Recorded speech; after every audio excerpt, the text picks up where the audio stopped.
അതിക്രൂരമായി കടുവ കൊലപ്പെടുത്തിയിട്ട് നാളിതുവരെ അധികാരികളുടെ ഭാഗത്ത് നിന്ന് യാതൊരുവിധ നടപടിയും ഉണ്ടായിട്ടില്ല എന്ന കാര്യം നമുക്കെല്ലാവർക്കും അറിയുന്നതാണ്. കടുവയെ നാട്ടുകാർ കണ്ടുപിടിച്ച് ഉദ്യോഗസ്ഥരെ അറിയിക്കുമ്പോൾ തോക്കും പിടിച്ച് മൊബൈലിൽ ഫോട്ടോ എടുക്കുന്ന പരിപാടിയാണ് ഇപ്പോൾ വനം വകുപ്പ് ഉദ്യോഗസ്ഥർ നടത്തിക്കൊണ്ടിരിക്കുന്നത്. ഇങ്ങനെ കാട്ടിലെ മൃഗങ്ങളൊക്കെ നാട്ടിലിറങ്ങി മനുഷ്യനെ ആക്രമിക്കാൻ ശ്രമിച്ചാൽ, കാട്ടിൽ കയറി മൃഗങ്ങളെ മനുഷ്യൻ വേട്ടയാടുമ്പോ 56 വർഷങ്ങൾക്ക് മുമ്പുള്ള നിയമം പറഞ്ഞ് ഫോറസ്റ്റ് ഉദ്യോഗസ്ഥരെ ഞങ്ങളെ നേരെ വന്നാല് കാളികാവ് പുഴയുടെ അക്കരെ ഒരു ഫോറസ്റ്റ് ഉദ്യോഗസ്ഥനും കടക്കാൻ സാധിക്കുകയില്ല, ഞങ്ങൾ അനുവദിക്കുകയില്ല എന്നാണ് ഈ അവസരത്തിൽ പറയാനുള്ളത്.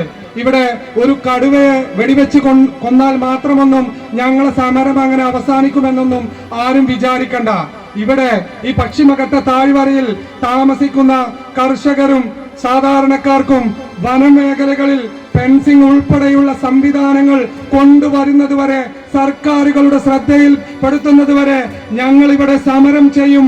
അതിനുവേണ്ടി ഞങ്ങൾ എല്ലാവരും ഒറ്റക്കെട്ടായി നിൽക്കുമെന്ന്